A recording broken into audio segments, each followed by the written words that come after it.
morning mga ka-viewers. Welcome back po muli sa ating po nga munting channel, Rapmix TV. For today's video mga ka-viewers ay samahan niyo po muli ako sa pagluluto po ng aking pong iuulam ngayon. Ang ating pong iluluto po ngayon ay yung pong ginataang manok na may papaya at may malunggay. Kaya simulan na po natin ang pagluluto. Ito na mga sangkap na gagamitin natin. Bawang, sibuyas, gumamit din po tayo ng luya, ng pamintang durog, gumamit din po ako ng sili at ng seasoning granules po. At ito po yung gata na atin pong gagamitin mga ka-viewers. Wala po tayo makita nyo at mahirap po dito, tayo po ay na Saudi, kaya po ito po ang nabili, yung pong ating kinakalaw. Ito po yung manok na ating pong gagamitin.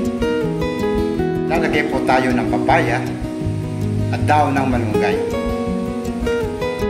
At bukod sa mga sangkap na to mga ka-viewers, ay gagamit din po tayo ng mantika, ng patis, at ng konting tubig po kung kinakailangan. Itong gamit na mantika po ang ating pong gagamitin ko muna mga ka-viewers. At dadagdagan na lang po natin. Sayang naman po kung itatapon natin. Dagdagan lang po natin mga ka-viewers. Kasi ipiprito po natin yung manok. Pwede naman pong hindi pirituhin mga ka-viewers. Nasa inyo po yung kung gusto nyo pong pirituhin. Pero ako po ay titestingin po natin ngayon yung iprito ang manok.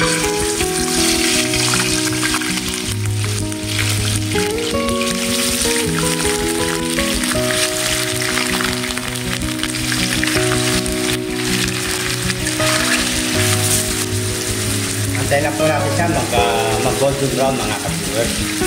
Saka po natin ibabaliktad. Baliktad na natin mga ka-viewers. Pagkita na kayo mga ka-viewers, medyo baligin.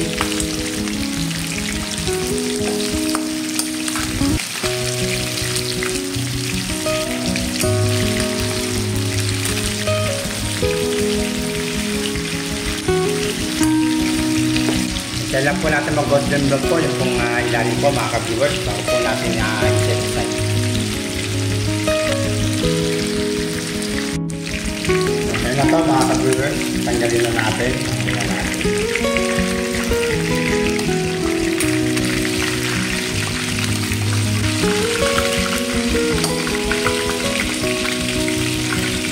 Dito na rin tayo mag-isa mga ka-viewers, binawasan ko po siya ng mantika. Lagyan na po natin yung luya.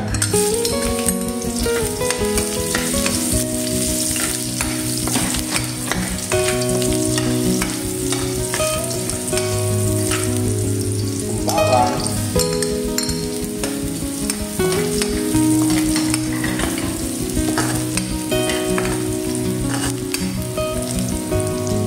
Yung sibuyas.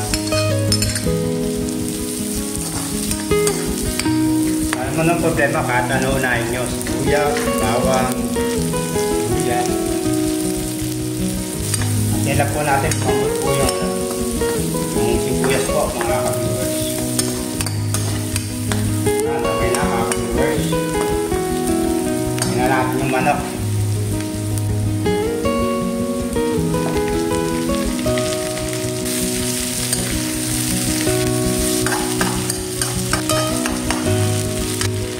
Po natin na pamintang durog mga ka-viewers.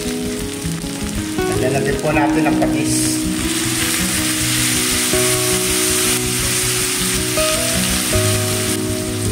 Sabihin po natin ang patis.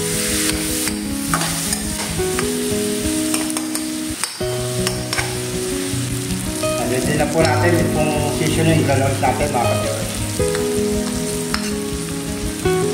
Lagyan na po natin yung gata.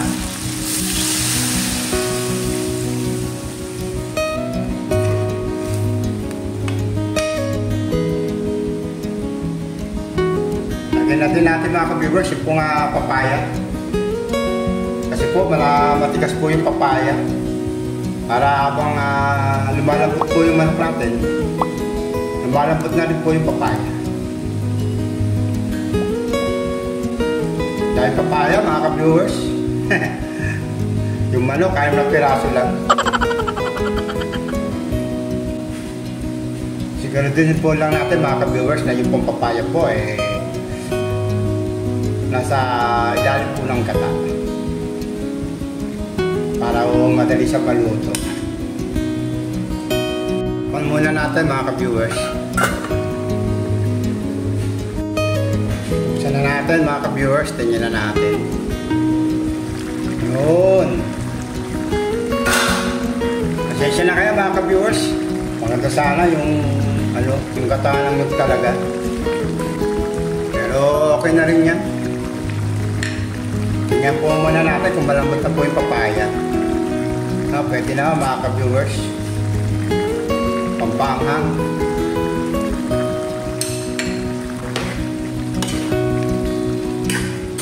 Yun po mga ka-viewers, yung pong sili na nilagay ko, yun po tinanggalan ko po ng buto. Kasi baka naman sumobra ang hang hindi ko na makain. Tikman muna natin mga ka-viewers kung ano lasa. Okay na. Ito na yan mga ka-viewers, lagyan na natin itong malunggay.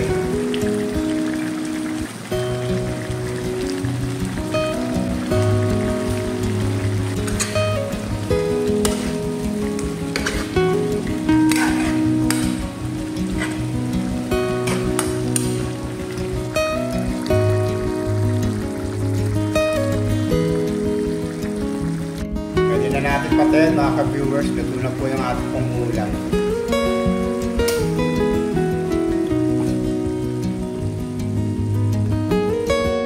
Ito na po ang finished product po natin mga ka-viewers, ang ating pong iuulam. Ang ginataong manok na may papaya at may malunggay. At kung bago pa pa lang po sa aking pong YouTube channel, huwag niyo pong kalimutan na mag-subscribe and click natin po ang notification bell para po updated po kayong lahat sa mga ulam na aking pong i-upload. To all my subscribers, salamat po muli sa pagsama sa araw na ito. And shoutout po sa inyong lahat. God bless po. Kain po tayo.